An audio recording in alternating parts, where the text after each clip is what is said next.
Hello everyone and welcome back to the Longplay Club, another chapter of the Playthrough Book Club podcast series here on JoyClicks. Today we officially begin Metal Gear Solid 3 Snake Eater. I am your host, Christian Buckley, codenamed Scorpion, joined by the Twin Jaguars. Once again, sharing the codenames. We got Kevin Diaz in the bottom left. How you doing, Kevin? Doing good. Omar, wish you like some like back-to-back type thing. I don't know. Yeah, is that working? Like, here. I think you should twist on the other side. Twist on the other side. There we go. Okay. All right. Okay, that's good. The other Jaguar, of course, Omar Nakbi. How are you doing? What's up? Oh, I'm great. I'm doing so well. I'm positive vibing all the time. Hell yeah. We're the Twin Jaguars. That's what I said, Kevin. Are you serious? Yes. Guys, I'm sorry. My bad. Well, and of course, the elephant in the room, codename Elephant, Jack Martin. How are you doing? Well, that's good. Elephant in the room. Yes. I really like that a lot. I really can't say anything beyond that because I was impressed by that. So thank you for that lead-in. Of course. Today, if you've been following along with the Longplay Club, we are a book club for games dedicated to playing through games in the deep dive, long-form discussion format. We're officially married to doing Metal Gear Solid, the series first. We've done Metal Gear Solid 1. We've done Metal Gear Solid 2. Both of those are available in full in their playlist versions on youtube.com/joyclicks. But today, a new playlist begins because we got Metal Gear Solid 3. Similar to the way we teed up the previous two on our first episodes, I think it's fitting that we have three veterans of the series and a beginner to start with the veterans, run through history with Metal Gear Solid 3, sort of like long-standing thoughts about the game, spoiler-free of course, and we touched on this briefly at the end of the finale for 2, but just things you want to keep an eye out on for the playthrough now that you're in the weeds. So Jack, kick us off. What's up? Metal Gear Solid 3. Yeah. So, like MGS2 and MGS1 before this one, I've only played Metal Gear Solid 3 once. I did, similar to what you did, Christian, in a way, I kind of just went through the Metal Gear Solid series back in like 2013, 2014, just to sort of see what was up with that piece of video game history. But yeah, like I said in the finale for Metal Gear Solid 2, I was mostly looking for gameplay improvements with this particular playthrough. I kind of think I have a better grasp on the story than I did going into Metal Gear Solid 2, but there are some sort of lapses in my memory of the beat by beat, what happens in this game. But I guess grand scheme of things, I do remember the story mostly, but it is Metal Gear, so there's a lot of, nonsense that I am going to be reacquainted with. So, yeah, looking forward to replaying this one in its entirety. Very nice. Omar, I don't know how much I know about your history of Metal Gear Solid 3, so what's up with you in this game? So, I think similar to, honestly, your experience with Metal Gear Solid 2, Christian, I think I played Metal Gear Solid 3 in like 2 or 3 days. Mm-hmm. And I kind of forget most of it. And I think a lot of my feelings about Metal Gear Solid 3 at this point are largely informed by the context of the entire series. Mm-hmm. So, yeah, I'm really curious to dive back in. I think in general I've got a complicated feelings about this game. But, yeah. Happy to check it out again for sure. Nice. Yeah, I again played this thing in like 2 days, leading up to 5, like the rest of the series, pretty much.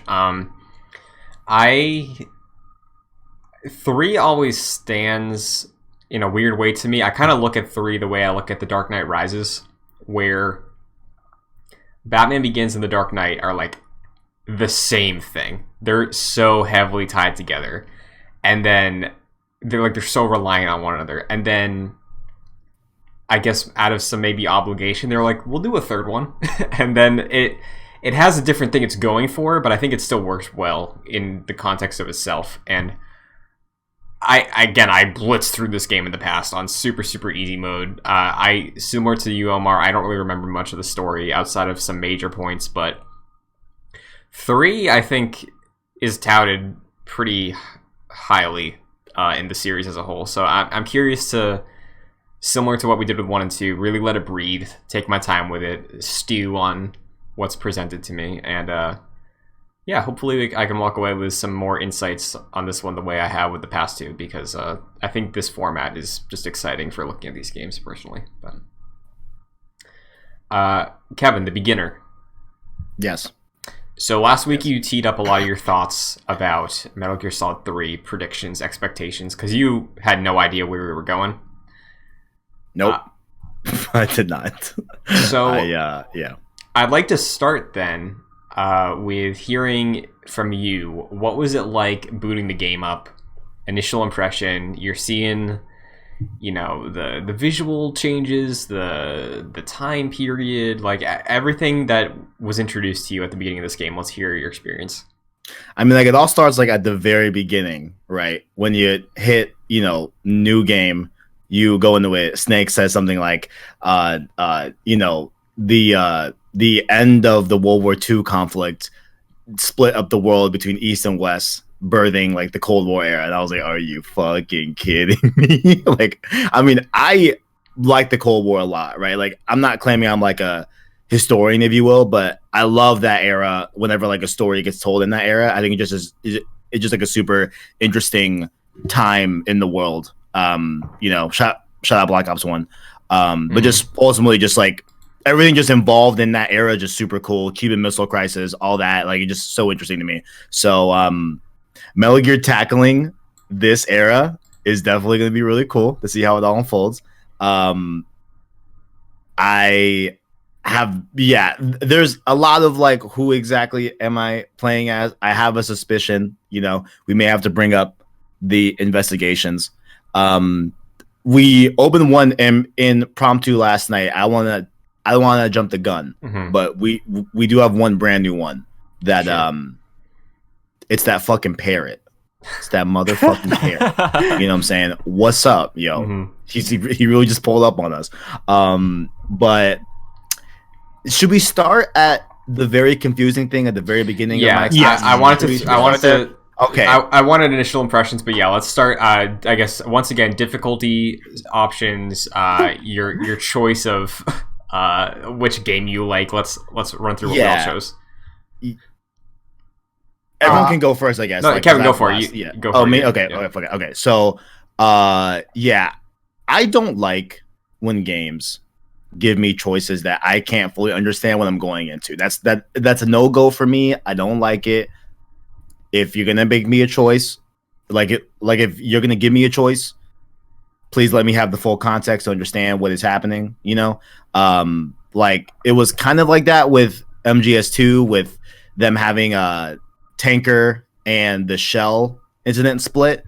Now in hindsight, I understand what that is. Right.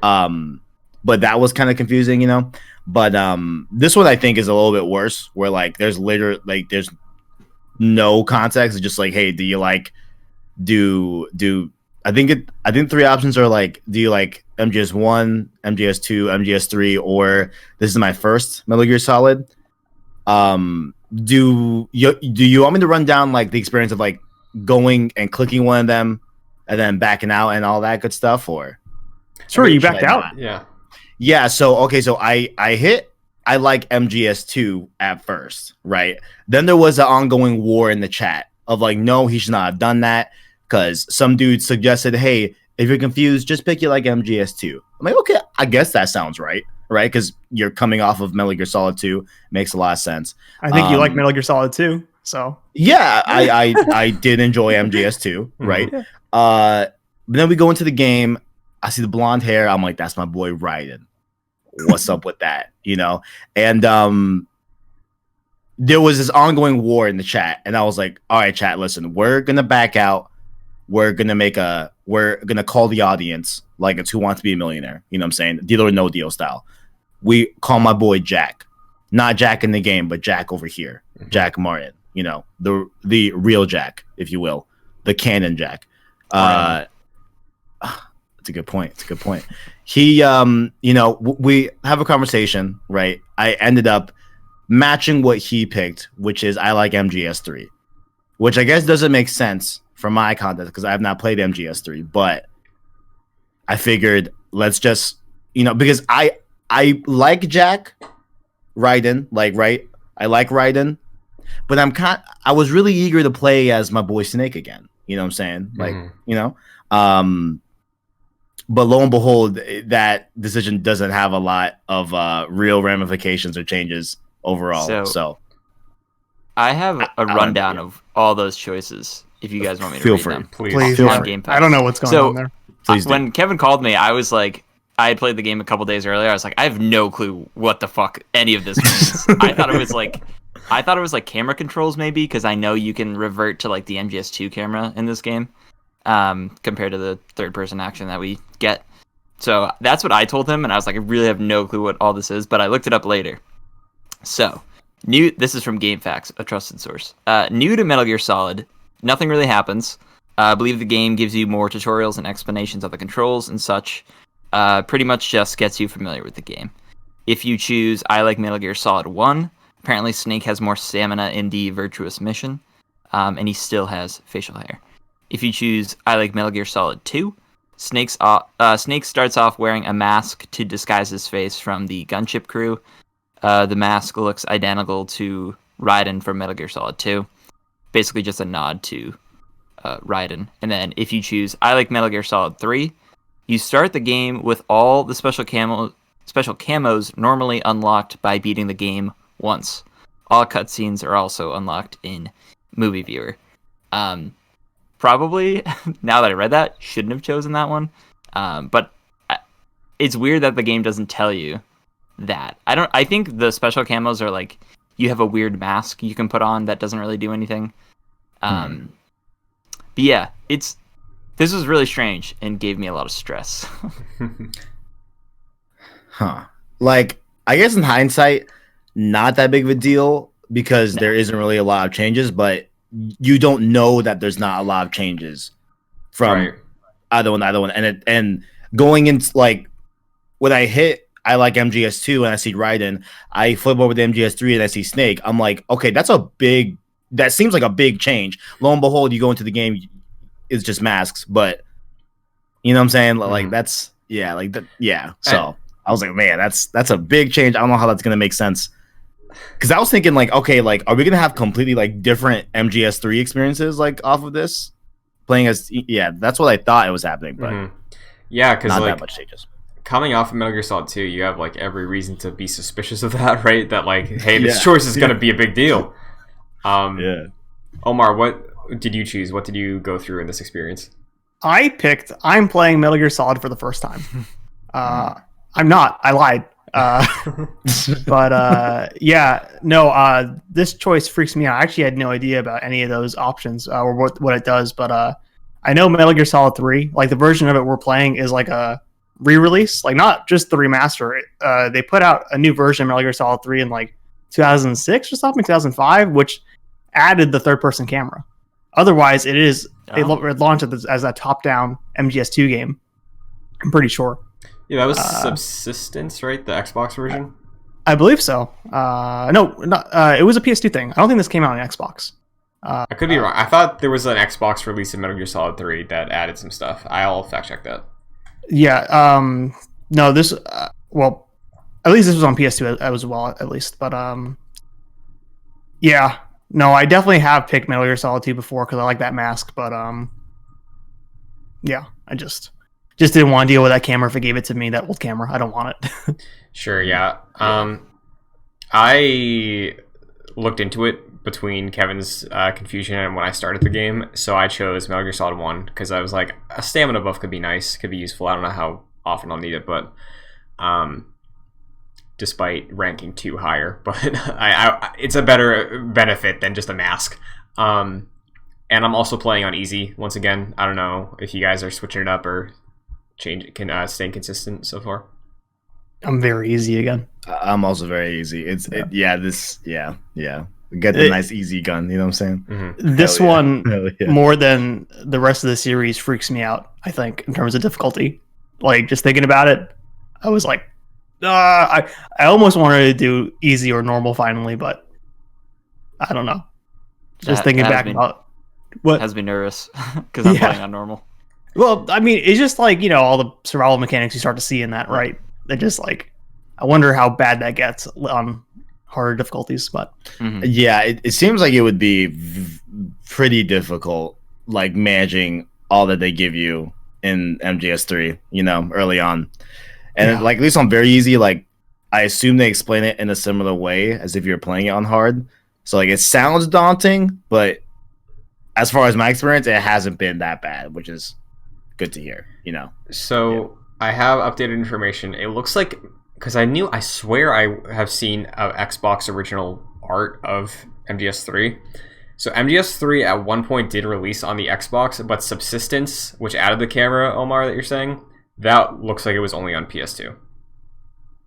But there is a version of Metal Gear Solid 3 Snake Eater for the Xbox. I don't know when it came out. But I guess since we're going through all these like options and stuff as well, anybody switching up how they're playing it? Anybody playing on the 3DS? No, but there were points during this that I thought I should. Did you get what I'm getting at? Yeah. Okay. Wait, play it on the 3DS? Yeah, it's a 3DS version of this. It was holy shit! Really? Okay, yeah. I did not know that. Was it a launch game, Omar? Launch window. I think it was like a few months after the 3DS. Yeah, this Metal Gear Solid 3 Snake Eater 3D is a fully playable version of this game on the 3DS. So Wow. Yeah. So 2 screens then, right, with the 3DS? Yes. So What's you on can, the second screen? Like I all believe the survival stuff. stuff in the Oh, that That's would be cool. nice. Okay, yeah, that would be very nice. Okay, I see the appeal. Okay. Also the game runs at like 20 frames. So Yeah. yeah. Uh-huh. You win some, you lose some. Yeah. So, let's get into the story a little bit then, because as Kevin says, the introduction of this game tees it up with World War II, the post ramifications of it leading to the Cold War. I think it's a really cool introduction. You have your like British commanding officer who's like giving you your orders. I get heavy Mission Impossible vibes from the beginning of this game. I don't know if anybody else does. Oh, of course, Christian. What's a specific Mission Impossible Fallout moment? Yes, perhaps. Yeah, with the Halo jump, definitely. Yeah, I love the intro to this game so much.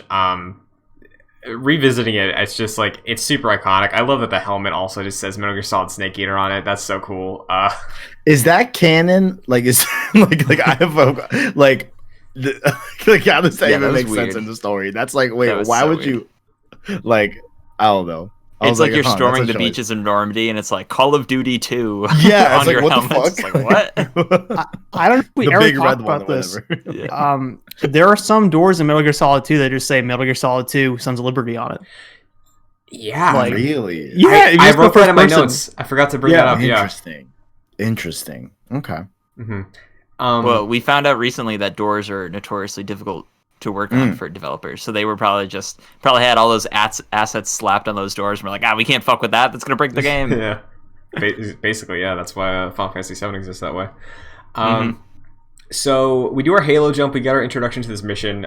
We see we're playing as someone named Jack, who, Kevin, I can see the confusion, especially if you had the rider mask on, that he's calling him Jack.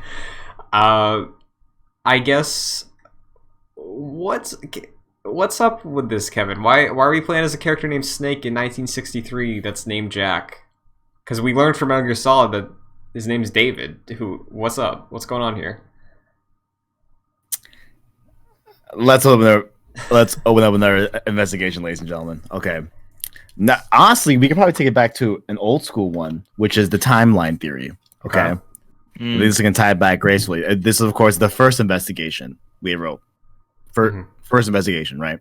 Is this Diaz Deductions? Is that the name of this? Oh, did we call it that? If not, I like Someone that, did. Double D. You know what I'm saying? Double D. You know what I'm saying? I'm not going to take credit for that because I think someone else brought that up. Yes. So, okay, let's just open up with my prediction about this game after playing what we have here. Okay, we have So what we deduced from the first game, right, is that Big Boss was a real person, right? Yes. And Nailed Snake, and Snake and Liquid, right? Both visually look like Big Boss. Now we have this lady here as Big Boss. Doesn't make a lot of sense because doesn't look like our boy Snake here, right? She's the boss. Like Sasha Banks. Yeah. The boss. Oh, shit. Okay, that changes things. No Okay. big or small descriptor, just... Or legit. She's just the boss. Yeah, we think... don't know. Apparently, Okay. very illegitimate. Yeah. Okay, so then... I forgot the context of when people refer to Snake in this game as like the legendary whatever, which is like a very similar way that they would describe Big Boss in MGS1 and in MGS2 sometimes, but mainly MGS1. So now I'm thinking that we're playing as Big Boss, right? And we have the objective of saving someone, I forgot, doing this, whatever, but mainly taking down the boss. So perhaps we're seeing the rise of Big Boss in this game. Interesting. That's my thing. I can't stop thinking about Jack mentioning there is no small or size descriptor on this. I don't know if it's a spoiler to say there never appears a small boss in the series, but I think that would have been so funny, and I'm hoping it happens now. Sorry, small boss. That's a great point. That's Like someone who has like Napoleon syndrome and was like very much like angry all the time, wants to be Big Boss. That'd be great. I don't think we should give like a direct answer, right? But like I think the game's positioning this in a pretty clear way to like draw some division between the Snake we're playing and then the Snake from Metal Gear Solid 1. Like, Jack and Omar, do you guys think we could elaborate on that? Yes. Snake in this game, specifically when he talks to Paramedic, is an asshole. That's what I gathered from all of his discussions. Like, he's kind of a dick, right? He's not like this playful sort of dude. He very much like puts her down. In a lot of ways that I don't like. You could tell that this character, this take on the Snake that we're playing is different, right? Like, Solid Snake was always sort of playful in his banter with people. Right. And this Snake, Naked Snake, as we play, is a little bit more mean-spirited. I didn't necessarily like that. Gotta be honest. Yeah. He's kind of I feel like he's kind of dull in a lot of ways. And I think David Hayter in this game sounds kind of weird. And sorry, you go ahead, Kevin. I'm curious what you think. I totally cut you off, but like there was even like one part where like I like heard like his voice like kind of crack and like cut out, like, in like some ways where like I don't like that was like intentional, but like it like I align with you where like I just felt that like it's definitely David Hayter, like it sounds like Snake for sure, but like certain things that like I assume he would say or like react to or like things that he would do, he just doesn't do in this game. Like definitely like I think mundane or like boring is a way to put it for sure. Definitely. Can I hit you guys with some facts about David Hayter in this game? Oh, please. Behind the scenes. I found out recently. I was reading all about David Hayter's exclusion, as we all know from further Metal Gear projects, starting with Ground Zeroes. And I was curious, and he's obviously very upset with Kojima. And it turns out he had to re-audition for Solid Snake after Metal Gear Solid 1. Definitely with this game. I don't know about 2, but he had to re-audition for the role because Kojima didn't really necessarily like what he was doing. Really? Yeah. Omar brought up the Game Informer documentary that he and I both watched, and in that there's some clear tension that he brings up that like David Hayter maybe thinks that Kojima didn't like how Hayter was kind of the face of Metal Gear behind the scenes in America because he was promoting the game so much. He was the iconic one, and like even before all that drama, I just assumed like David Hayter and Kojima knew each other, but they never met. Like they never met each other. They just worked on completely different parts of the globe, never talked to each other, and they do not have a relationship outside of their business. So interesting. Mm-hmm. Yeah, breaks my heart. Yeah, that's sad, isn't it? Yeah. I was reading that Kojima wanted Kurt Russell, who who played Pliskin in Escape from New York, which was like the basis for the Solid Snake character.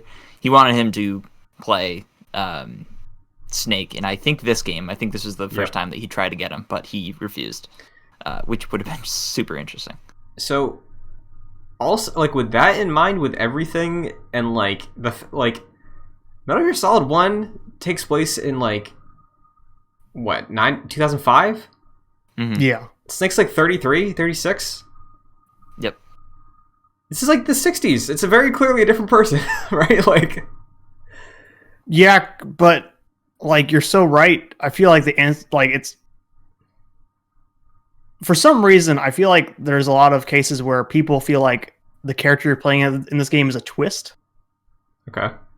But like, There's like so much evidence that it's not, though, right? Like it's, I think because with all that, you know what I'm saying? Like, no, I 100% agree. It's Yeah. always been kind of fascinating to me, but I think you can put the pieces together.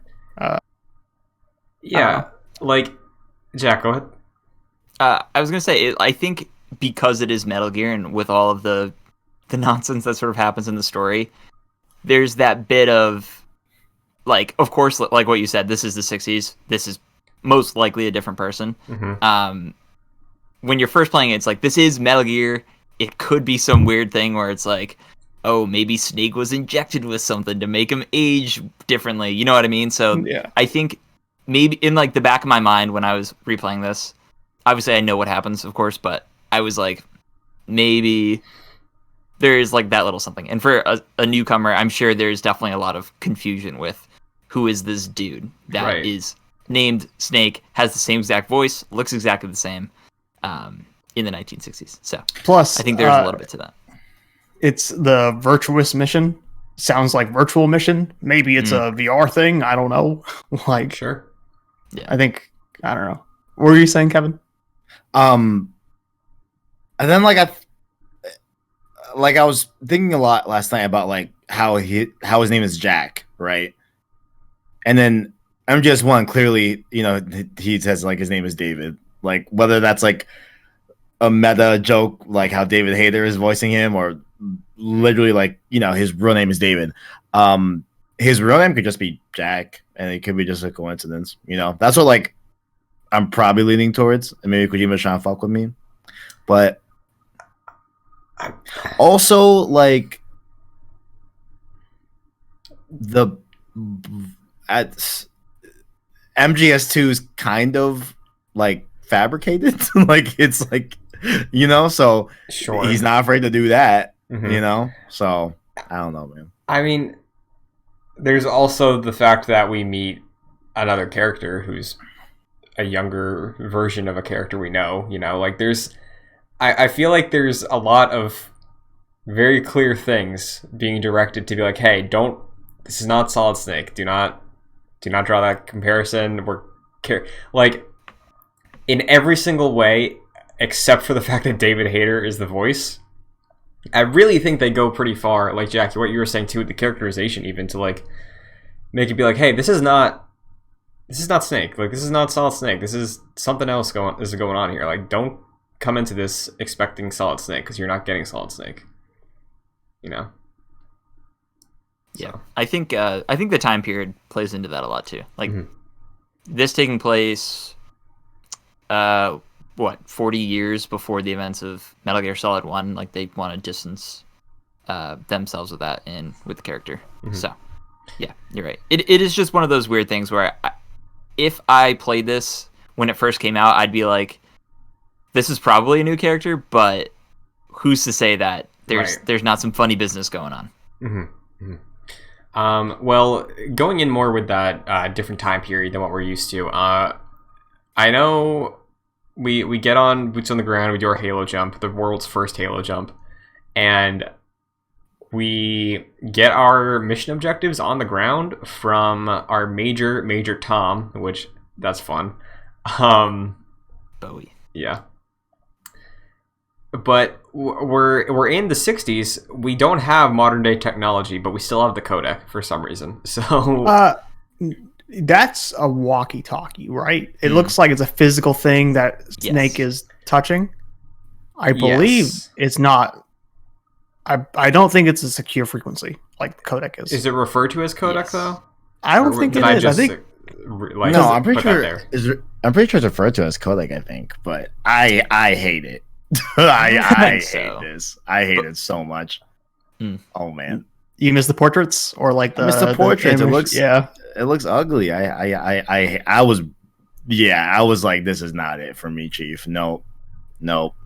Mm-hmm. You don't like the 5 pictures you can swipe?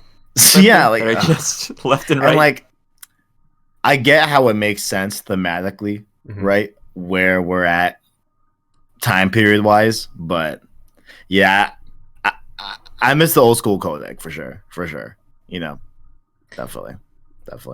Yeah, well, as far as I am concerned with what we played so far, the game has, I guess, the benefit of the success of the previous two, where they probably have a bigger budget and they don't have to do so much exposition through codec.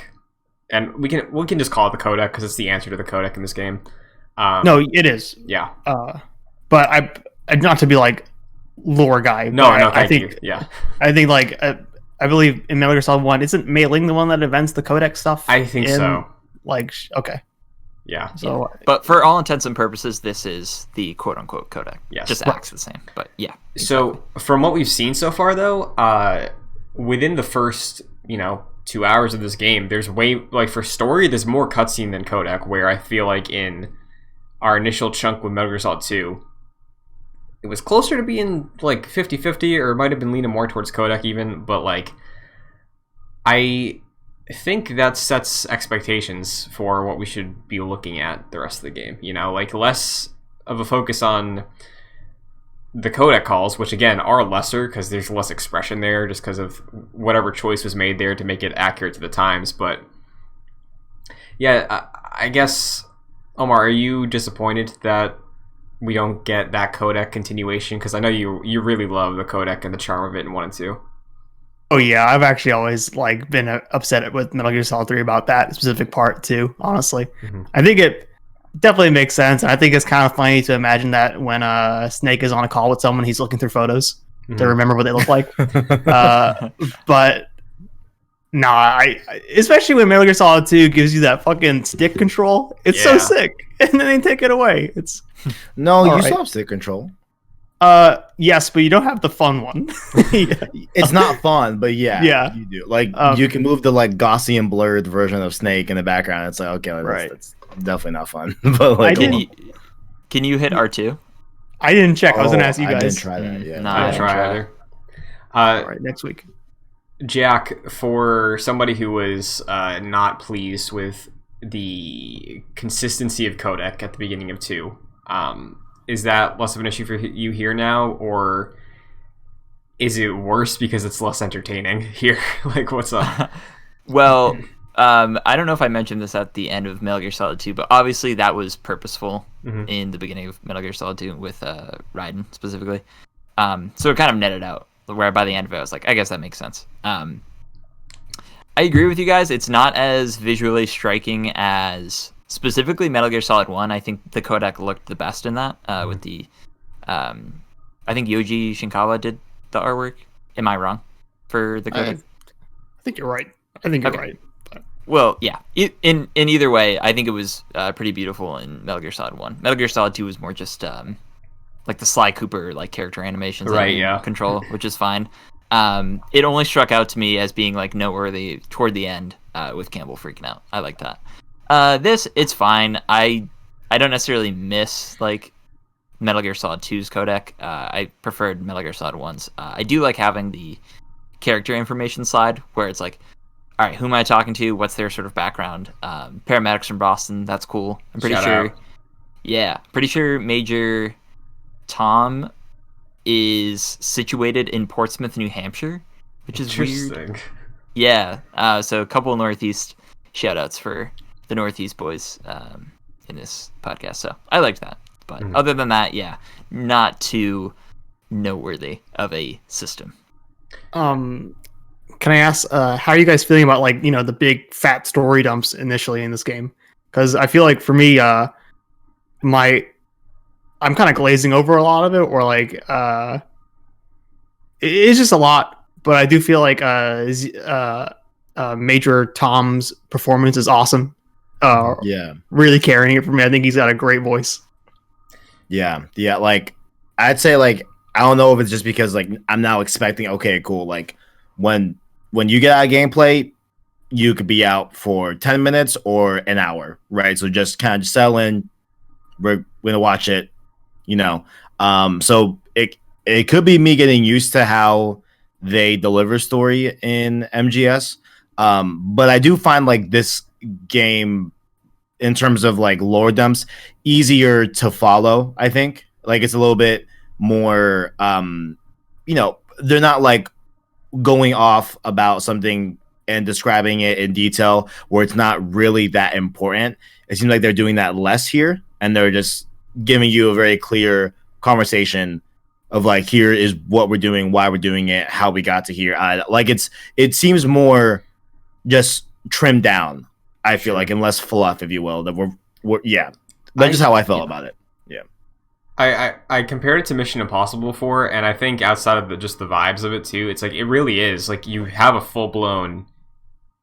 He doesn't say the words, but it's like it's your mission should you choose to accept it, and then he just gives him the dump, right? He gives him the briefing on what we're doing here, and I like that. I do. I think it has less of a charm to it, but I think that again out the gate, and for some reason maybe it's the time period too. This game feels like it's the cinematic film game that Kojima's wanted to make for a while, more so than the other two. Like there's elements of filmmaking and camera work and all that stuff in Metal Gear Solid 1 and 2, which is really super cool. But this feels like I could see it on like AMC, like on a Sunday afternoon, right? Like the way that they're introducing everything and establishing it all. Are you calling this a dad movie? Yes, but I like some dad movies, like there's plenty I like. I'm 100% with Kevin on this one. I think it's a lot, at least at first, it's a lot easier to understand. I think a lot of that plays into the fact that this is based in like a historical setting. Mm-hmm. So you get the background of what's happening if you understand a little bit about what was happening in history around then, and you understand a bit about the Cold War. So that was pretty interesting. And yeah, this is definitely a cinematic, probably the most cinematic Metal Gear, like so far, like what you're saying, Christian. And we can get into it later with the title card, but clearly an homage to James Bond movies. Like this is Kojima being like, all right, you got me. I've always wanted to make a James Bond game. This is it. Yeah. Mm-hmm. I think like for me sometimes it's just that character, like the Snake we're playing as, like when this Snake asks questions like virtuous mission, it doesn't sound as engaged as the previous Snakes to me. Or maybe, I don't know, there's like a less fun way he's accepting the lore, I guess. I'm not convinced by his one word questions, I guess. Yeah, and I think another thing too that, like, personally I think that's intentional. I don't know how the rest of the panel feels, but like I think because this stood out to me like pretty majorly when he did the Halo jump and his gear said US Army. I was like, okay, like I can maybe see why a Snake who's in the army is a bit more cut and dry when it comes to orders. He's like, I'm just a tool. the way Solid Snake is like, nobody really knows about me, but everybody knows about me, so I got a reputation, you know, like, and I know Naked Snake does have a track record, right? But it's the way that here specifically, he's a U.S. Army member, and like Snake was Solid Snake is former Foxhound, legendary mercenary, like all these things. So I think in the characterization that might be part of it as well, and like we touched on, I think David Hayter returning makes it a little more muddy in terms of trying to make that separation. But yeah, I can see what you're saying, Omar. Like, do you feel like this Snake might be more nuanced, and maybe David Hayter is like not handling it the way you would want? Like, I don't know. I feel like there are tones to some of the writing or performance or here, but I think sometimes it's just like, again, like little voice cracks, like Kevin mentioned, or just I don't know. Maybe it's just the fact that he's casted for this new role, and that's throwing me off. I think that's what it is, maybe, because yeah, despite this Snake having a reputation, he still feels more green to me than Solid Snake did in the beginning of Metal Gear Solid. I don't know if anybody else feels that way, but like, Jack, are you seeing this Snake, seeing him, you know, surrounded by this cast, and feeling that, not naivety, but like, you know, like lack of awareness to a certain degree? Because it's like, I'm a soldier, I'm here doing my job, not like the way Snake is like, Solid Snake is like constantly like looking for outs, looking for ways to change the situation. I guess. I mean, Naked Snake is definitely more of a soldier than Solid Snake was in Metal Gear Solid 1, Metal Gear Solid 2. I think he's a bit more basic, #basic Snake, than Solid Snake was. He, like, I just don't like specifically don't like the interplay between him and the people on the codec, like his team. Do you have a quote? I'm sorry, not to interrupt, but like with him and Paramedic, like, I mean, I remember him being dismissive about Godzilla, but was there something? Oh, I remember him being a bit horny too, maybe. Towards the end, yeah. Towards the end. I was like, okay, like there's my boy, you know.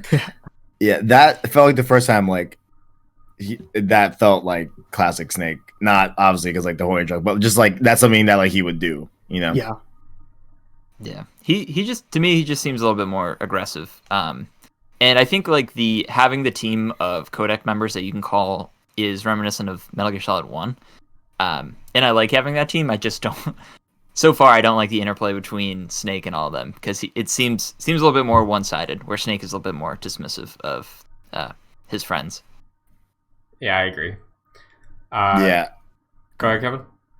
I think what I took the most note of is that I forgot who he's talking to. I think he's talking to. Doesn't matter. I forgot, but you know, Snake says something to the effect of like, it doesn't matter like who's the leader. I just follow the leader. I follow their orders. Like it is what it is, right?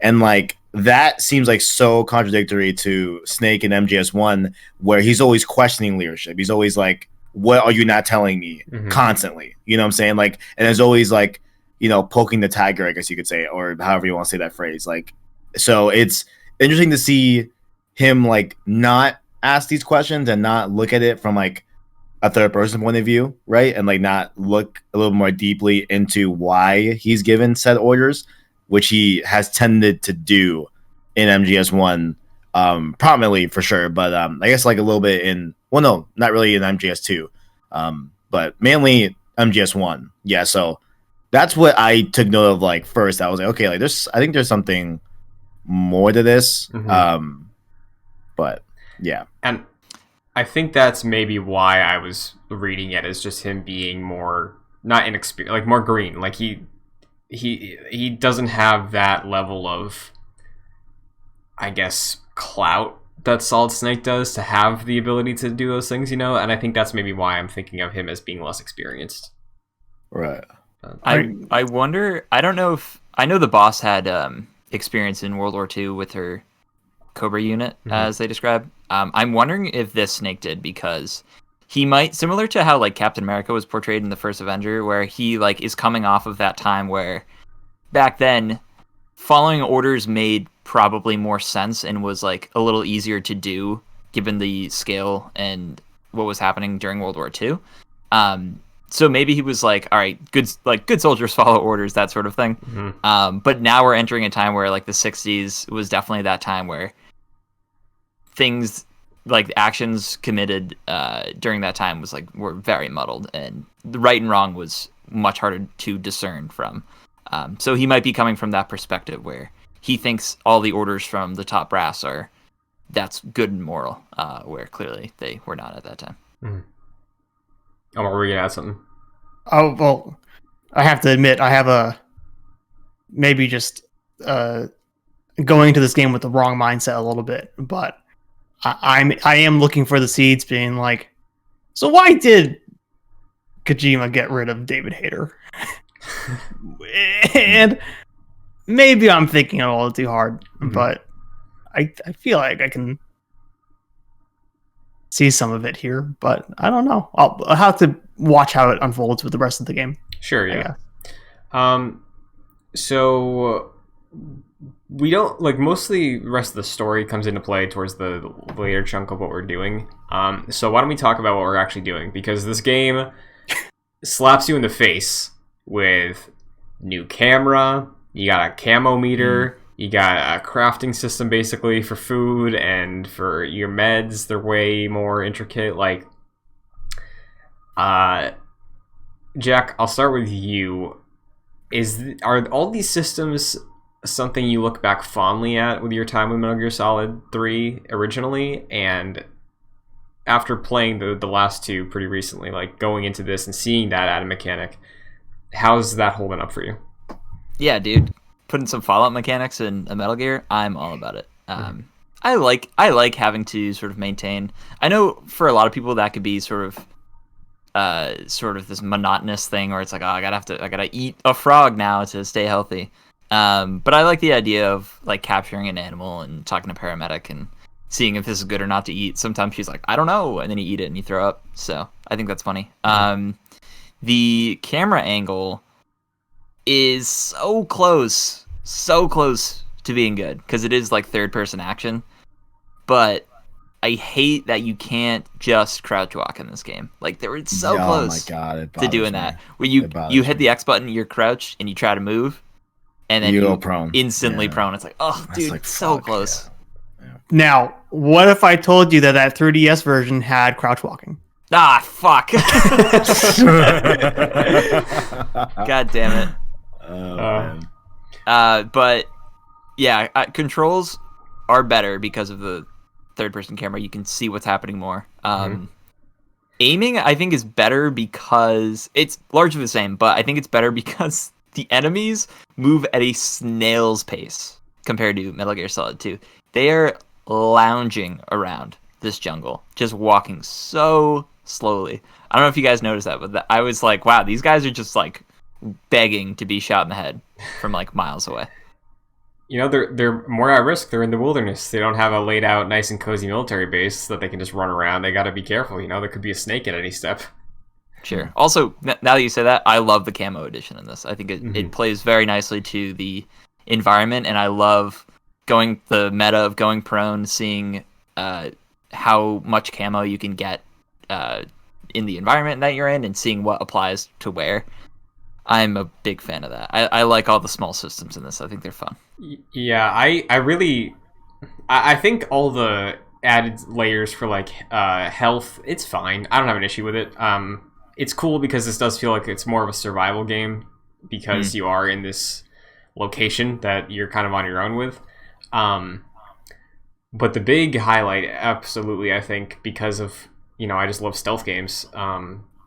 Always. Like, having the fleshed out stealth here, where Metal Gear Solid 1 and 2 is like, oh, sometimes you go through a puddle, or if you walk over the wrong thing, you'll alert enemies, but giving, like, a numerical percentage on, like, how well you're doing, I think can be fun, and sort of puts a pressure on you to be, like, more aware and thinking creatively on how you can sneak here versus, like, what environmental triggers will give you away the way that Metal Gear Solid 1 and 2 focus on. So I do like that it does feel much more in-depth on that front. But Omar, how do you think of these systems?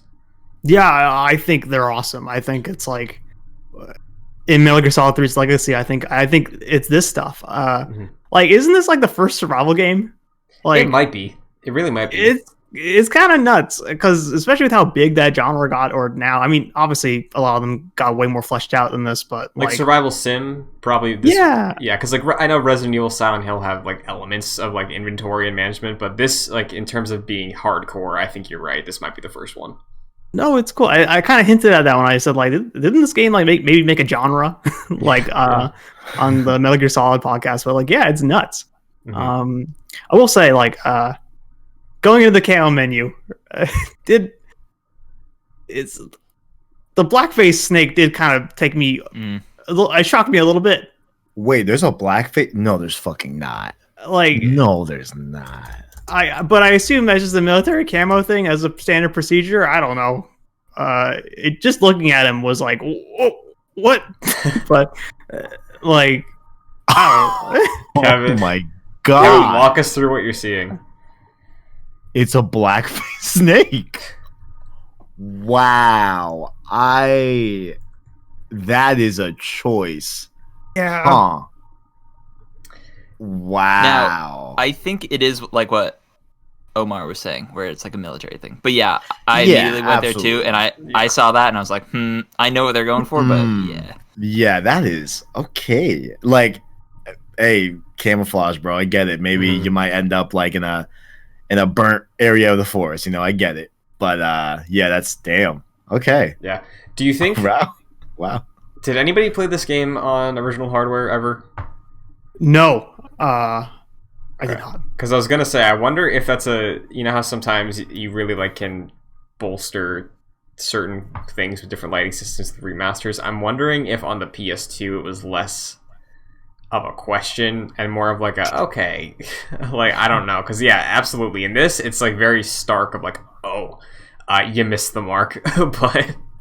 I don't know, because I haven't seen what it looks like on the PS2 or anything like that, but I'm wondering if the lower res might make it a bit more clear what they're going for it than literally just a black-faced snake.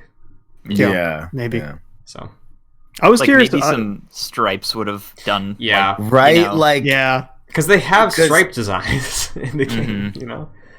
Yeah, like you know, make it look weird a little bit, right? Like as if it's been on for a little bit, you know, like that's what I was thinking, but no, it's like a perfect, like straight up black. Yep. That's blackface if I've ever seen it. Yep. Yeah. Cause like, wow. I feel like they probably could have taken it out because I don't think there's any place in the game where, because like if they saw that and like on the team, they were like, hey, even if there was a difference between the PS2 version and the HD version, it's like, oh, maybe we just take that one out, you know? Like, or maybe we just make it look like different, but have the same effect. Like, yeah, I don't know. Yeah. I was gonna say I don't know if there's ever a particular usage for that particular camo in the game. I could be wrong, but yeah, I don't remember. I don't remember there being a place where it's like I need to equip this one. Yeah, you're right. I will say you mentioned the original hardware thing, and I thought about it for this one, but unlike Metal Gear Solid 2, this game was 30 frames, like split the frame rate in half on PS2. And I think it's pretty inconsistent too. So yeah, this Blueprint remaster is like nice in terms of like almost tripling the frame rate in a lot of cases. Yeah. So last question about the camera, I guess. Did anybody try toggling it back to the MDS2 one? Because I haven't, but I am curious to, just to get more of the top-down thing. Is that R3? That's R3, right? I don't know. I thought it was in the menus. I could be wrong. Yeah, I thought it was in the menus too. When I was clicking R3, it would like zoom out a little bit and be more top down from like a classic standpoint. So I was using that to like if I was near the building area where you save Volk or whatever his name is, I forgot his name. I was using that to help me look around and see where the enemies are. So it was definitely helpful for sure. Yeah. Oh, I'll have to remember that because there were some points where it's like that old camera would have come in handy just from like a top down perspective. I did switch once, and I was like, nope, no thanks. I appreciated it in the previous Metal Gears, but not in this game. I'm ready to leap into third-person action. So Sure. yeah. Well, were there any other mechanics that we haven't brought up? Because we talked about the the medical stuff. I don't think there's much else to say there, but There's two things, if I may. Go for it. I just want to say the trank gun feels powerful in this one. I'm a big fan. And this isn't a gameplay thing, but you get, I think, calorie mates in your inventory, and they might be the new rations, right? I can't remember, but I believe this is where Kojima's product placement thing started, right? That eventually evolved into putting monsters in Death Stranding. Wow. Was having calorie mates, yeah, like all over this game. That's super interesting. Wait, is a calorie mate like a real product? Yeah, I think it's an actual Japan thing. But oh, okay, gotcha. Okay, I see. We also get silencer degradation in this game. Oh, cool. Yeah. So not a fan of that, Kevin? Is it cool? Is it? It is. You ever play Breath of the Wild? Get excited. No, because I don't think it's ever it, that guys? big of an issue. I think Yeah. you'll probably always find enough to keep you. yeah, because keep you like good. I also think very easy trivializes a lot of the survival stuff. I could be wrong, but Yeah. Yes, we might no, be good. that is very, very true. We're like, when they're explaining all of the extra mechanics of having to feed yourself and like camouflage and all that, like and hunt for food. I was like, okay, like this okay. Like I was definitely not feeling it when they were explaining it. Like, oh, I kind of wish it was just like, hey, give me this sandbox environment and let me make my way through this and figure it out, but actually playing it, like, it doesn't seem like it's going to be that big of an issue, the difficulty that I'm playing on, for sure. I was killing some crocodiles, and like, I killed a snake, but like, it seems like those were just things that, like, I'm definitely not going to be spending a lot of time on that, or like won't need to spend time on that. And just like MGS 1 and 2, or at least primarily 2, I'm gonna try and just trank everybody. Definitely is a good strategy. So yeah, so I was kind of trophy. I was going nice, easy sailing on this one. So I think I'm gonna try and kill everyone in this one. okay, yeah. Chat didn't tell me anything crazy. Okay, but they did allude to some unknown repercussions for killing, I guess. And so there was, again, another war in chat. Like, hey, should we push Kevin to kill? Should we not? And I put the foot down. I'm a trank boy. Easy gun for the rest of the game. So sure. That's what we'll be doing. I am fully unaware of if there's a consequence, so I've been, just doing case to case. But I feel that. I'm surprised at that, Christian, because you were playing Metal Gear Solid 2 as non-lethal for the most part, right? yeah, wait, did they well, hold on. With the sword, I think your sword kills. Right, no. Now I'm thinking back to my playthrough. I think for people, do they count animal kills as kills? So I was looking at the trophies. No, kill. I think later on there are like guard dogs, maybe. Okay. That might count towards the kill count, but anything else like snakes, frogs, anything that you can eat, that does not count towards the trophy. So kill away. Okay, because I definitely shot an Sorry, alligator. PETA. But no, I think. Oh, they're pissed at this game. Oh yeah. Yeah. I think then I might be good so far for tranks only. I think I can carry through on that, because I definitely snuck past some people and I used some tranks on people and I killed an alligator. I didn't know if that was gonna screw me over, but I might try, because I'll say with the bosses in 2, it did feel a little underwhelming tranking them.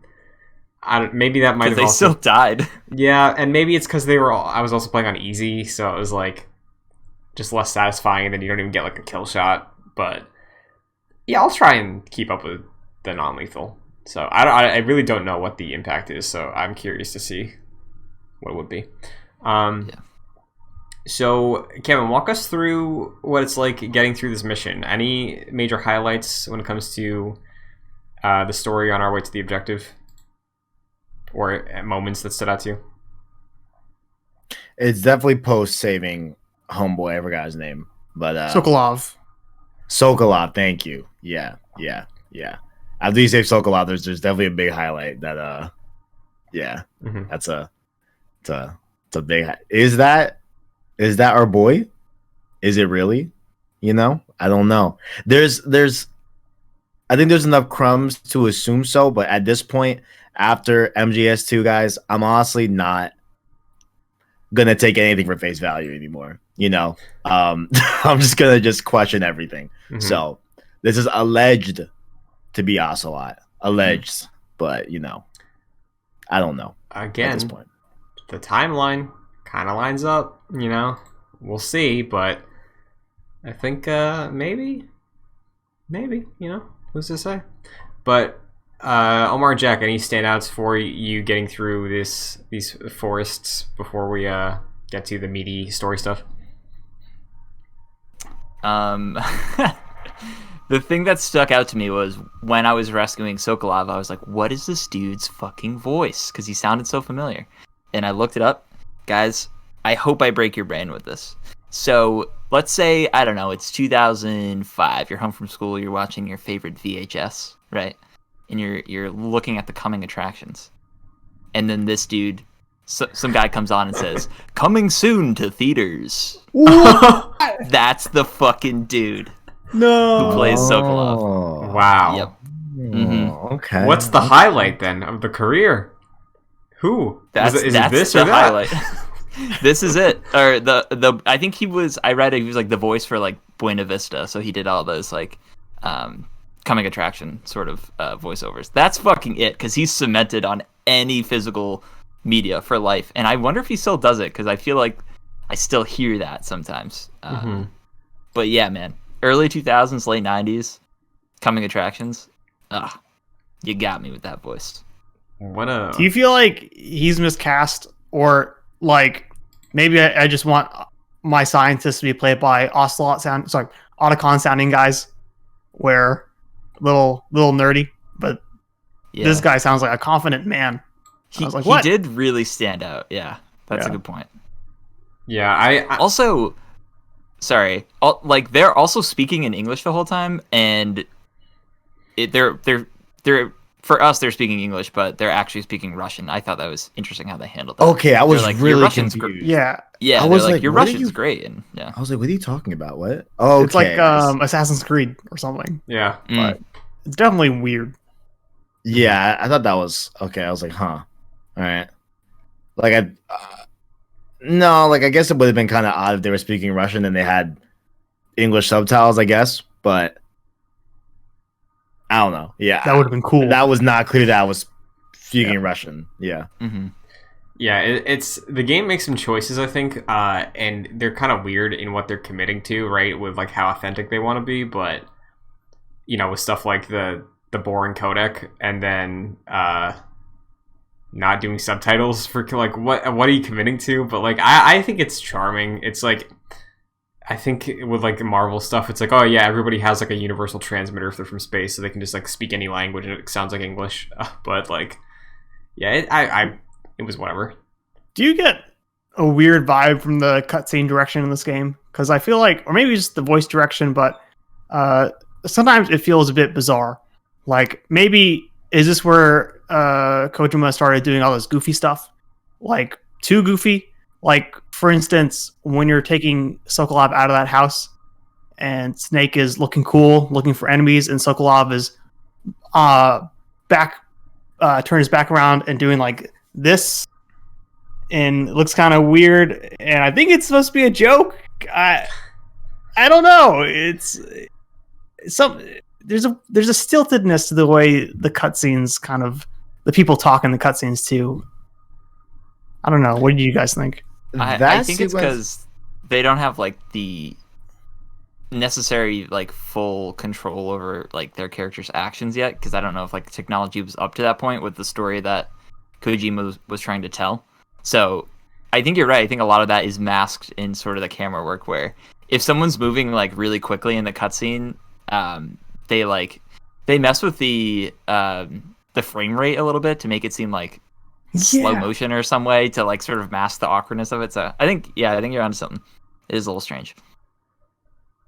I thought the whole segment of him escorting Sokolov out of that room, whatever, I thought that was kind of like weird because I assume Snake would have like been able to be aware that there was at least 8 or 7 people in that area, right? I don't know. Like, I thought that was kind of like, oh, that's why it's like conflicting. Like, I don't really know if this is even like, I don't know who this guy is. Like, I don't know.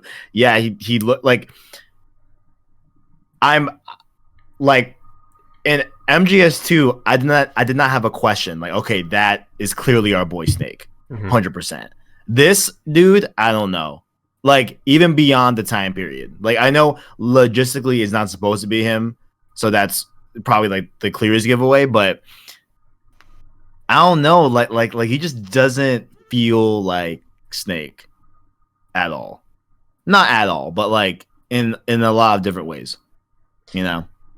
Yeah, and yeah, that I think that just goes back to what I was saying earlier, where I feel like they're trying to, on so many different levels. Even maybe you could even argue, like with how MGS2 gets really weird, you can maybe argue with the way the game controls and presents the world and the way you interact with it. I think they really do try to make it clear. It's like, hey, no, this is not Solid Snake. Like, maybe throw all that out the window. Maybe not the conventions of Metal Gear, right? Like, be aware of what that series has done so far. But in terms of the character of Solid Snake, like, don't have any expectations. Because, like, I'm with you, Kevin. If Solid Snake, even you'd assume, like, early in his career, is doing this mission, he'd be thorough, you know, he'd be aware, you know, this. But if this guy really is just some leftover remnant from an army, you know, that it's like Jack is saying, good soldiers follow orders. He's like, okay, go in, get him, get out. It's like, you never said if I had to kill people. Like, is that it? I don't know. But I do think that the game really goes really hard on trying to be like, yeah, don't think that this is David. Don't think that this is your guy. So. Okay. Yeah. And I also thought the way they displayed, like, I think what Jack was saying most prominently, like the choreography of Snake taking all those guys out, definitely looked weird. Like, it didn't look like, I get it was supposed to be cool, right? But it just did not come off as like really that cool, you know. I thought like certain things that like MGS2 did looked a lot better than this game. You know, there's a moment I really hate in this sequence, and that's when this red hat guy does the meow thing. It's not a meow, but yeah, what the fuck was that? Yeah, I was making fun of that on stream. Yeah, didn't like that. No, it's fuck, bro. Hello. It's always been like a kind of dumb series in a lot of places, but I feel like this is where maybe it goes too far, like so a little too goofy. I don't know. I'm wondering also then, because you know at the top of this episode we talked about how it feels the most like a movie, I guess, on a lot of levels, like because Metal Gear Solid 1 doesn't really highlight a lot of its like movie action in cutscenes, right? Like there's obviously Jaeger's doing stuff. He's doing his sword moves and all that and his flips, and even Metal Gear Solid 2, there's a lot of, you know, similarities with flips and acrobatics. But here it's more, this is where like CQC became more of a thing, right? This game. Yeah. So like trying to capture that through cutscenes and cinematics, and you know, like Jack said, trying to use camera tricks to hide that. Like, I think maybe it's an example of the cinematics not being as impressive as they were with the older games, because we've just seen contemporary things do hand-to-hand combat and things like that in close quarters more impressive than just like, you could just show this, right? Like, why are you doing it in weird ways? You know, do you think it's just a sacrifice of the ambition, maybe, Omar? Maybe. I think you're onto something there. Where in a lot of cases in Metal Gear Solid 1 and 2, I feel like a lot of those cool moments are shown within gameplay, or like you have some control. And I think maybe you're onto something there, Christian, because like maybe they realize this, and that's why they give you that stupid R1 thing here to be like, oh, it's interactive still. Like, I don't know. It's definitely a bit bizarre because it does feel like they're communicating more like a movie with those cutscenes here, I guess. Sure. There's more storytelling in those cutscenes than there are in the original 2. I think. I don't know. Omar, I just noticed in the top right hand corner you have camo 0%. Yeah, I got shit camo today. I just realized that is being cut off by the border. I'll maneuver that. No worries. It was just a small gag. Yeah, I find the R1 while Snake is looking through binoculars to be interesting too. Like, if you think that the average player would just want to look at Snake looking at something and not see what he's looking at, like, is that an option that like is like anyone's gonna do? No, like, you want to see what he's looking at and get the context of what he's looking at, you know? Well, I find that weird. Yeah.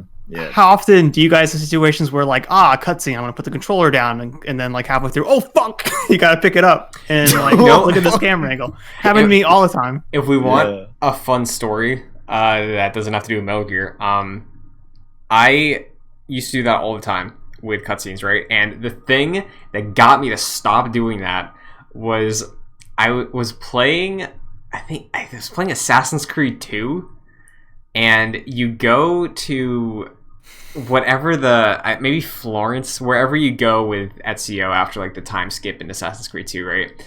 And you meet up with Da Vinci again, and he's like, Ezio, my brother, and then like the cutscene pauses. It says press circle to hug him, and if you don't do that, he's like, oh, well, welcome to my home, and then he's like all bashful because he didn't hug him, and I was like, dude, no, I love them. Like, so ever since then, always controller in hand for cutscenes. Whoa. Completely unrelated to anything we're talking about. PlayStation just bought Evo. Like the fighting game tournament? Yeah. Weird. Interesting. Huh. Okay. Carry on. Interesting. So I guess there's not much else outside of, the finale here, and then the title card, and then second cutscene, but we get through. Wait, can I mention one thing? I'm sorry to interrupt. No, Christian. go for it. This is set before Metal Gear Solid. We know this. Mm-hmm. Yes. That guy seems like someone, and Snake seems to tell him to use a revolver, right? Yes.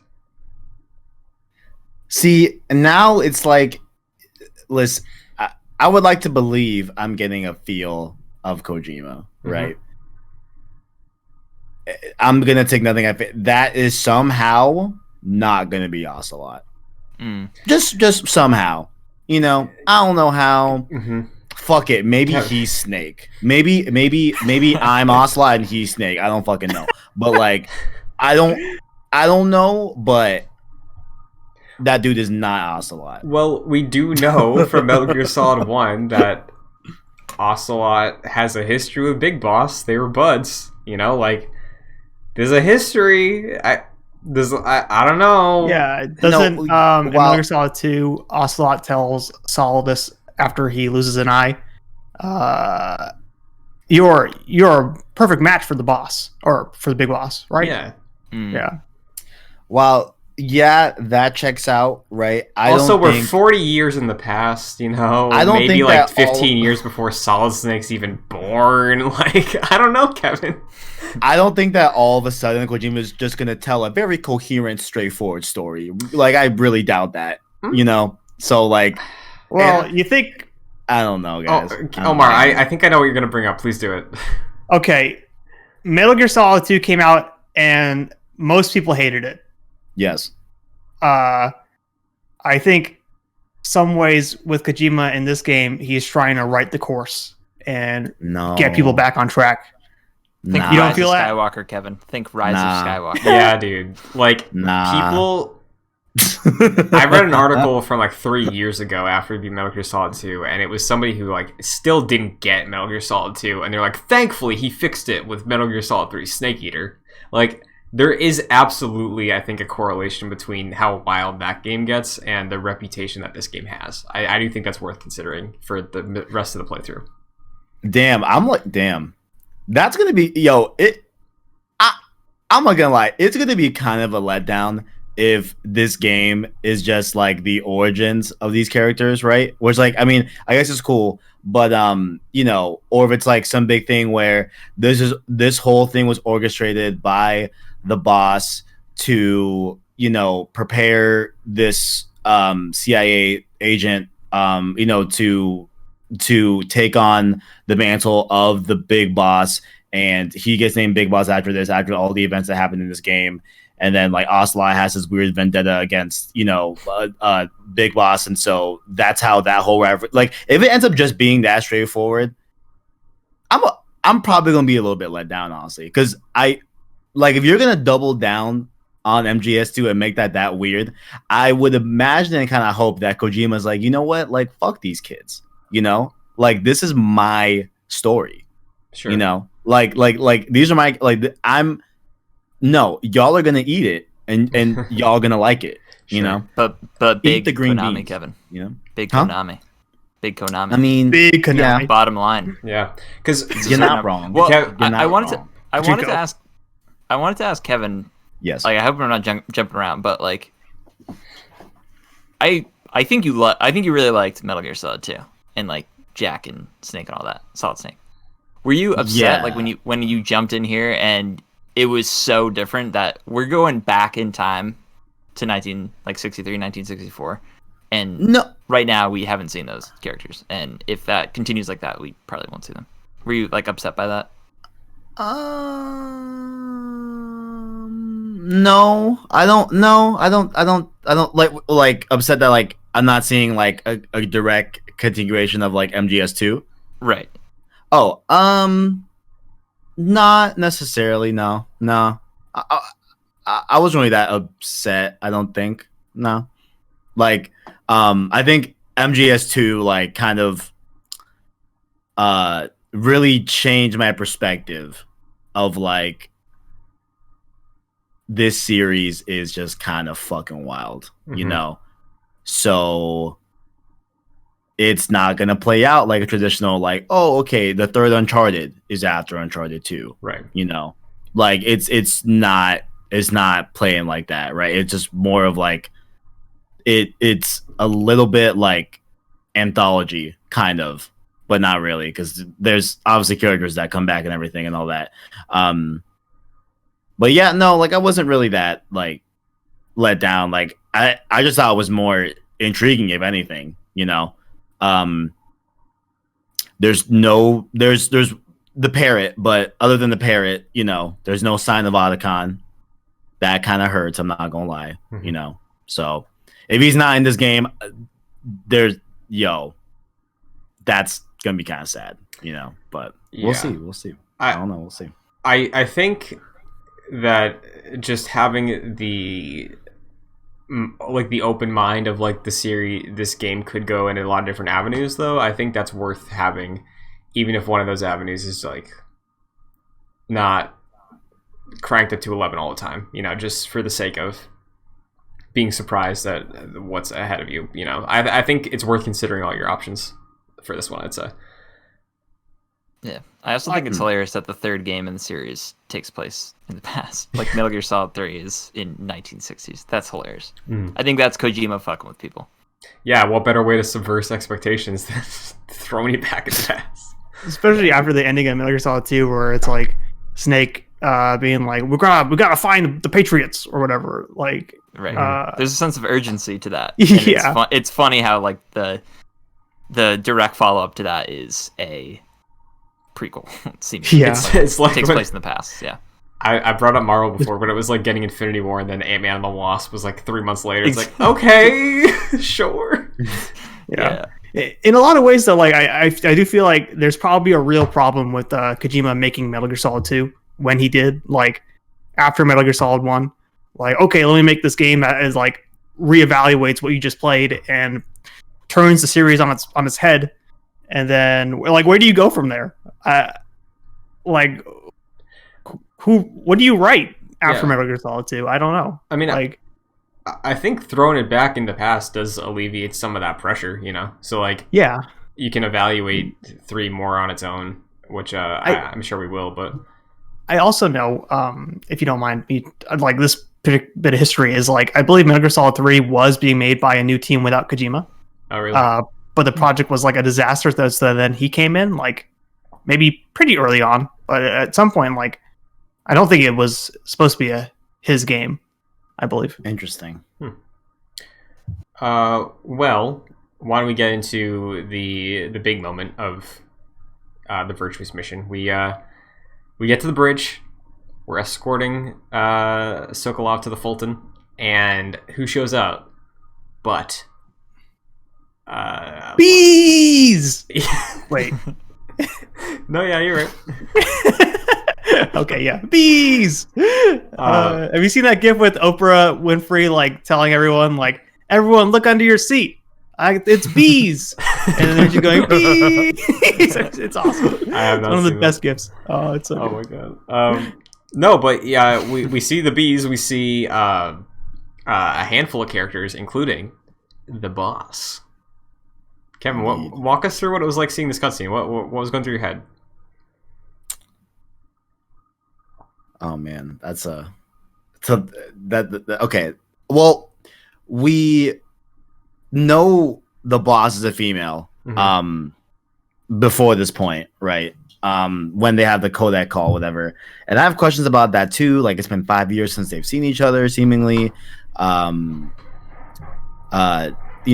says that, like, she knows Snake inside out, whatever, can even tell that he's lost weight based off the voice of him over the codec. Which is why, like, I'm kind of leaning on the theory that, like, okay, like, I bet, like, Boss is just, like, giving him, like, the ultimate worst case scenario and seeing if he can come out on top. Like, I bet, like, that's what this game is. Like I think that's, like, my, like, current, like, theory, you know. But I shouldn't even have one because this series just does whatever the fuck it wants. Yeah, I did not expect the boss in the moment to seemingly turn coat, right? But it's like, does she even really turn coat? Because, like,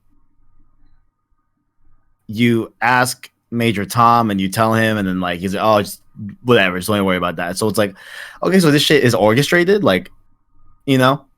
I don't know, man. But yeah, like, yeah. Honestly, I don't really have any coherent, like, opinion on it. I'm kind of just here for the ride. Like, okay, this is an interesting twist. Did not expect. Yeah, I don't know. I don't like the other villains that much. I know, like, I've only seen them, like, a little bit here and there. Like, it's not that crazy. But they just don't seem, like, as enticing as, like, seeing Fortune for the first time. You can or, say, like, it, Kevin, they're stupid. Like, I get.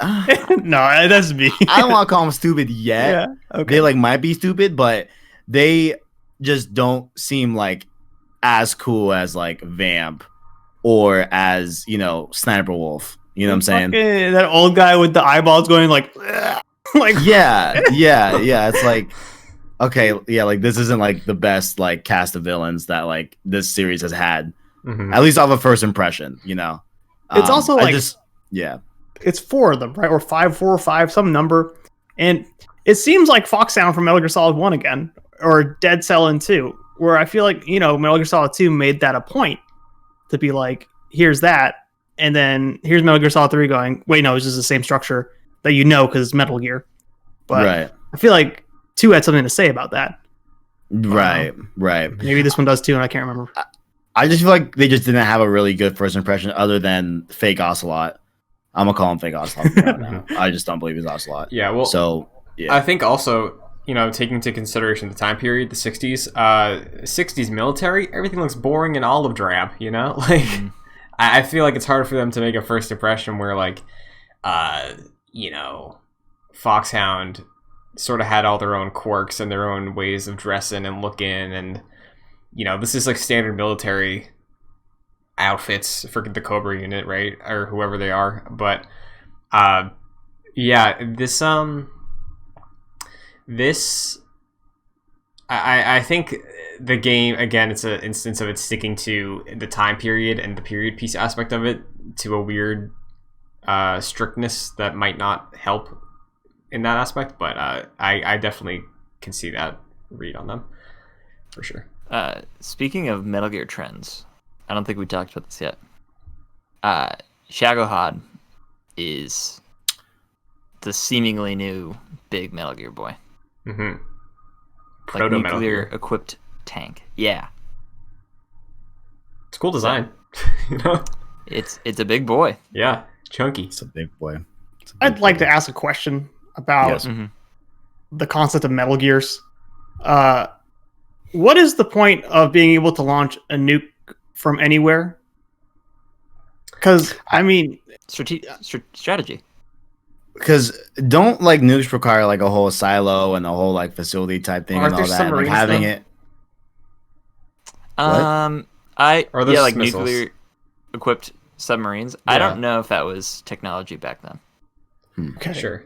Well, Yeah, that was my assumption. Like, hey, like you don't have to have like this big, silo like underground and like all this, employee like structure that's stable. yeah. That you can do it on the go. Because the whole thing about the Cuban Missile Crisis was, of course, the proximity of those missiles to Yes. the United States, because the technology wasn't up for intercontinental ballistic missiles, I think, at the time. So, like, they had to be pretty close. So imagine, like, if you bring, like, a Metal Gear on, like, an aircraft carrier, that thing could just go anywhere and just be closer to your target. Yeah, So, and I think that's okay. the 1960s thinking, at least. Yeah. Okay. And I think also, just from what we've seen with the series so far, just the idea that, the ability to start a war from anywhere on any location, I think is pretty important to at least the organizations we've seen so far in 1 and 2. That the ability to, find a prime piece of real estate like Manhattan, and then just be like, hey, we can have this thing walk on over and blow a nuke so we can make outer heaven. Like the convenience of it, I think, as well. It just happens to be built in a way that will benefit the people who have these dastardly plans. But yeah, so we see the betrayal happen. We get a little more of a cutscene of the boss sort of reconvening with her group, heading off with Shagohod, and they drop some kind of missile. Is it like a baby nuke? What was that? I think mini nuke, or that might be what Yeah, I they guess say? like a I don't know. mini nuke. Yeah. It made me think of Fallout. Yeah. Yeah. I was going to say they shot the mini nuke from Fat Man. Yeah. And then we have to. Well, first I saw Kevin's stream. We have to reposition the arm, snap it back into place. I do not like. No, I get no. Like I'm cool with like seeing blood. Like that's all right. Open lacerations, fine with me. It's the bones that let's keep bones in place. Let's keep bones in place. Let's not. Which is ironic because sad story. My little brother is a nurse assistant, and he says he loves popping bones back into place on patients. No. That's his favorite. Like he says, like that's his favorite thing to do. Like on Twisted. anything that you could do. He's like, yo, I love like saying 1, 2, and just ramming that shit back in the socket. Like he goes on. I fucking hate that. So no, that's I'm like good. people who watch pimple popping. No, I can't do Same that. energy. Yeah, no, I like no, yeah. So the bone's not for your boy. So even when bought, which big sorry, not big boss. The boss definitely bends Snake's elbow in the other direction. Yeah. Right. Like that's the thing. breaks his Okay. Yeah, that's the thing that happened. Okay, yeah. I don't Yeah, mean it's to. fucked up. I don't mean to bring memes into this, but has anybody seen the clip of this where they sync up the cracking of the elbow to be with like the Wii remote select button, and then they're like sound effects? I have not. I'll try to find it later. It's very Please. funny. Um, Can I? Speaking of memes, real quick. Sure. You know that shot of Snake with the binoculars smiling in this big meme on the internet. Yeah. I don't even get why he smiles. He's just excited to kill. I don't even know. But like, So after that, we finally get to the big moment that we've been waiting for, the introduction, the James Bond song, the amazing graphics, Snake Eater. Oh well. I mean, before that, Mhm. we have the whole Uncharted 4 trailer thing where Snake comes out of the water, whatever, all that, and then you do surgery. Yeah. Do we want to talk about that or no? yeah, sure. I mean, I love that surgery scene. I've always been my dad for some reason showed me First Blood, like the first Rambo movie, at a very young age. Like, and I always loved the scene where Rambo is out there just sewing himself up. So I thought this was totally. I think it has to be inspired by that scene. Honestly, Dad movies. Dad movies Mm. for sure. Mm. You got me, Christian. Mhm. But yeah, it's a cool. Was that better for you, Kevin? Like the repair than the alignment, I guess. Yeah, I found it pretty fun when you got the hang of it, right? Like, okay, cool. They're gonna disinfect. We're gonna stitch. We're gonna do the little like middle step, like the sith or whatever it's called. And then we're gonna wrap it up in bandage. Like, I found it strangely fun.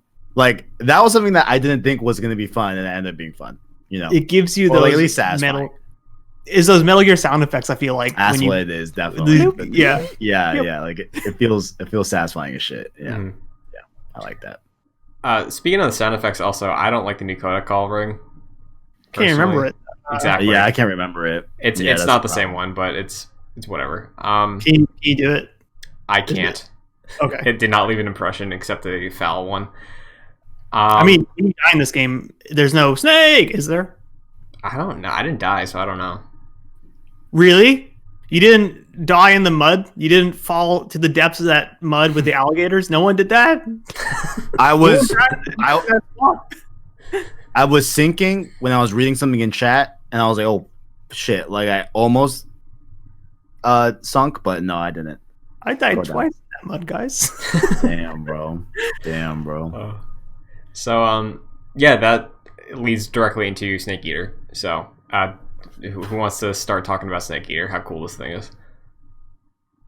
So good. Mm-hmm. Like, this is that moment of Kojima being like, "Yep, I'm making a James Bond game. I don't even care. I'm gonna even go out of my way to have someone sing a fucking James Bond song." And Yeah. by the way, one of the best James Bond songs Yeah. there is. Let me tell you what. Yeah.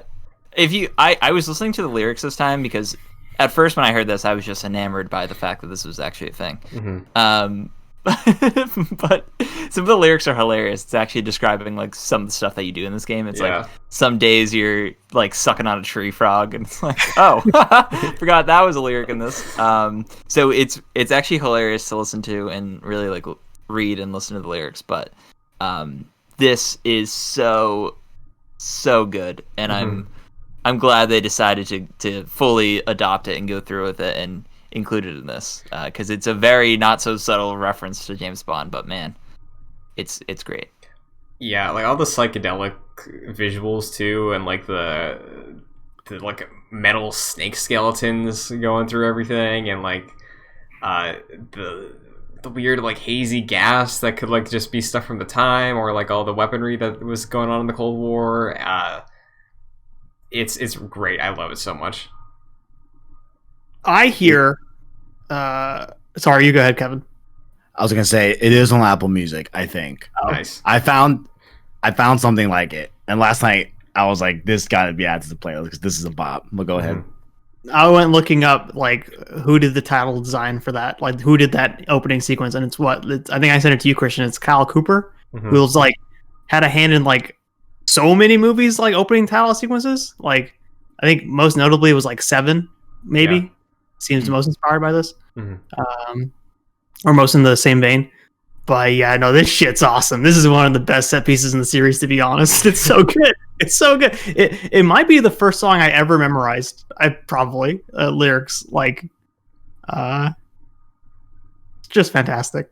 I don't Yeah, know. it's wonderful. I made sure I was in Kevin's stream so I could see his reaction to this. It did not disappoint because I was like, I was ready for bed and I was like, I looked at the clock. I was like, he should be around at that point. So I queued up and I saw you go across the bridge. I was like, okay, I'll settle in. But yeah, it's just wonderful. It has such a great spirit to it. It is on my Spotify. It has been for years. It's really great. But any other comments before the next chunk where we're looking forward to head at? No, let's just chug right to the main meat here. We hear a very familiar voice. I was happy to hear this voice. Hell very, yeah. very happy about it. I was like, let's go, my boy. You love to see it. The old LBJ? Is it D Yep. or B? It's LB. Lyndon. It's B, right? Yeah. So Omar, we get our next mission objective for the next few weeks. What's up? We have to go into the Russia again. Mm-hmm. The research facility, I think. Yeah, we need to get Sokolov again, right? And we need to kill Volgin and the boss. Is that what they said? Or kill the boss and then also as a gentleman's agreement, kill Volgin? Am I jumping ahead? I think Khrushchev when he was calling LBJ was like, so you want me to kill Vogan? He's like, well, if you could take care of him, that'd be great. He didn't even say that. Yeah. He was like, "What do you mean by that?" And he's like, "I mean nothing." Like, and it's like, okay, I've had weird problems with the way the voice direction in this game, but my god, that conversation between LBJ and Khrushchev is so good. I think it is a really good one. Yeah, it's a really good conversation. Voice they have is awesome. Fuck yeah, it's my boy. You love to see it. Sully, you love. Hell yeah. I didn't realize yeah, Sully, baby. Awesome. I heard that instantly. I was like, oh shit, it's my boy. Yeah. But Yeah. like he's doing like a little accent Mhm. to kind of hide it, but at the end of certain words, like, no, that's definitely my boy Sully. Yeah. 100%. Awesome. Mm-hmm. Yeah. Very, very cool to see that. So yeah, that is our objective for the next presumably however many weeks this game's going to take. We got a rendezvous with Adam and Eva, which I think was really funny. Yes. So I guess final thoughts on week 1 of Metal Gear Solid Snake Eater, predictions for next week, I guess, and anything you want to plug. Kevin, hit us with it. What do you think of Snake Eater, or the first impression and looking ahead? I think someone explains like Snake Eater, like the title actually, where I'm taking out the cobras, right? So I'm like, oh, okay, like kind of okay, like giving to me like right now. All right, cool. I guess that I'll take it. Yeah, definitely. Coming off of MGS2, I'm not saying anything definitive anymore. Like, I'm not gonna say, oh yeah, surely, like, that's definitely so and so, and this is definitely not so and so, whatever. Like, I'm just gonna kind of just wing it. There are things that make sense, that I just assume are just Kojima like wanting you to have expectations of, things, and like even pushing them and setting them up to like be what he wants you to think they are, but I ultimately don't think they will be. So I question Snake as a person now. It's just crazy that we went from MGS1 being a pretty straightforward game, right? Like straightforward mission. This is what you're doing. It's enclosed. And And now it's like you can't really even discern what is actually the case and what is just fucking with you, you know? Which, like, honestly, guys, at the end of this whole long play series of Metal Gear Solid, I'm really gonna have to tackle with the question of, like, do I even really like this? You know? Like right now, I say I'm here for it, you know? I'm in it, but like I think there could be a point where it's like I think I said off the recording after MGS2 where it's like or maybe it was on the podcast, I forgot, but like these games are like so close to like just being stupid, you know? And it's like I wonder if it just transcends and just I end up thinking that like some major game in this series is just like really stupid, you know? But maybe it's this one. I don't know. We'll see. But yeah, I mean, we have you know, Ocelot, because then it's like I don't even know if I want to open up any conspiracies because like what is even the point, you know? like what is even the point? I'm like half giving up. You're as so like jaded. Yeah, for real. Like I don't know, but like it's not in a bad way. Like I'm still entertained and like enjoying this and like can definitely like appreciate it, you know? But yeah, I'm just walking in a little bit more hesitant, you know, into everything now. So yeah, like I am happy that it is definitely like calling back to like a MGS1 type of like, hey, this is what you are doing. Like this is the objective, you know. We're gonna do A, B, C. We're gonna want to accomplish, you know, E, D, and F, and this is how we're gonna do it. So that's pretty cool. And yeah, we'll just see where it goes. I'm very you know, questionable. Not questionable, but like I'm very much questioning a lot of different characters in this game that we've met so far. Those being Snake and the fake Ocelot and the boss. But yeah, we'll see how it goes. You know, we'll see. I'm intrigued to see how this ends up. Definitely. Very nice. And where can people find you? User.com is place in source. We are streaming Metal Gear, Metal Gear Wednesday. Get hyped for that. All that great stuff. We're starting Resistance stream series pretty soon. We're doing more videos on Returnal, on Ratchet and Clank Rift Apart. Expect Road to Rift Apart to start here pretty soon. I'm aiming for April, but we'll see how that all goes. And yeah, Twitter at PHSourceVids, all that good stuff. Saves Lot Podcast as well. All that great stuff. Very nice. Omar, final thoughts on week 1, looking ahead, and plug your stuff. What's up? Man, I've always had complicated feelings about this game, but watching that initial cutscene where you do that jump is so sick, and then I kind of felt weird about the game again by the end of it. It's that fucking B-Man. I swear to God. I think Kevin was implying something about the game's getting maybe too stupid, or maybe a line is drawn. And I think for me with this one, it might be that fucking B-Man. I just can't. I cannot sanction that buffoonery. Like it's just something nuts. But we'll see. We'll see what's up. Maybe I'll feel differently.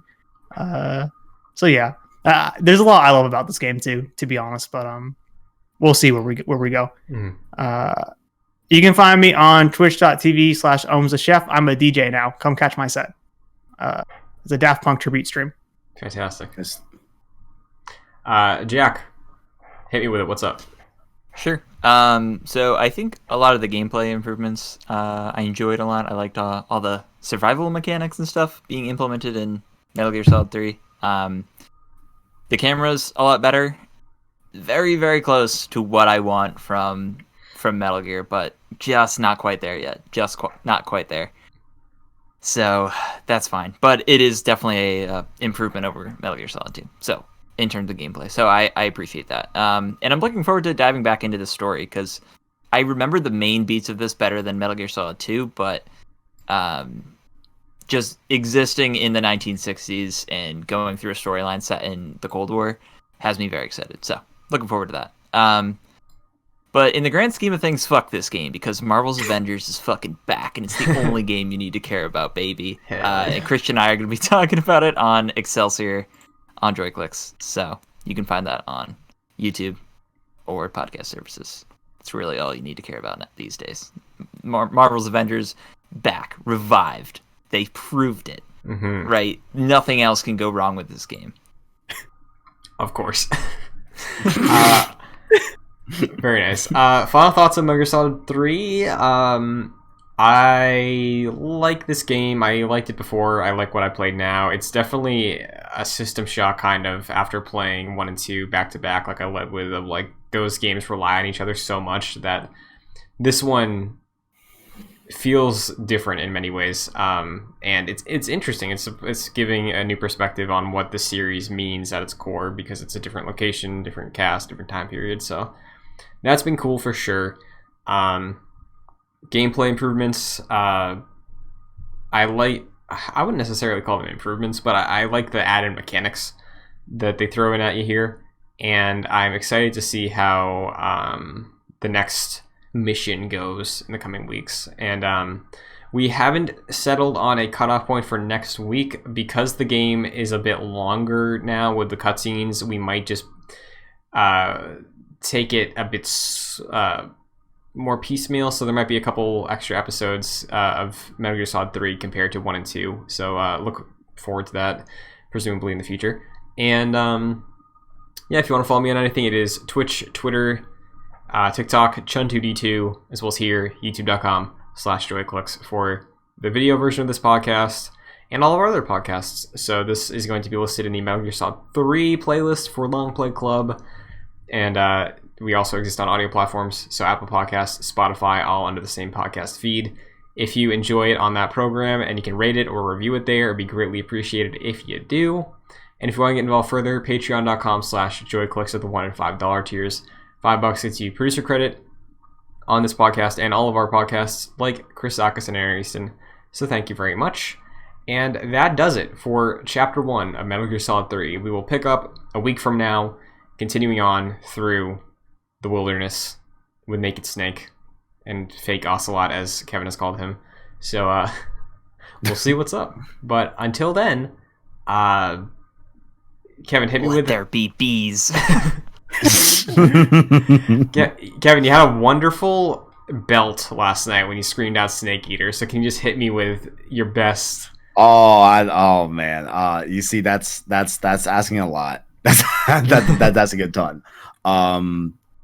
Man. Yeah. You know, can I just say like, hey man, you know, how about this? Mm-hmm. I'm gonna give you a nice low key Snake Eater. Yes. You know, and then next week I'm gonna come back full force. Every week you just gotta build on it. Okay. How about we do that? You know. We'll do something special for the finale. I'll say that. Yes. Okay. Oh wait, like, is there like a fire outro song for this game? Yo, I hope so. We'll just end up with just, you know, Snake Eater, gentlemen. Just take a nice and easy today.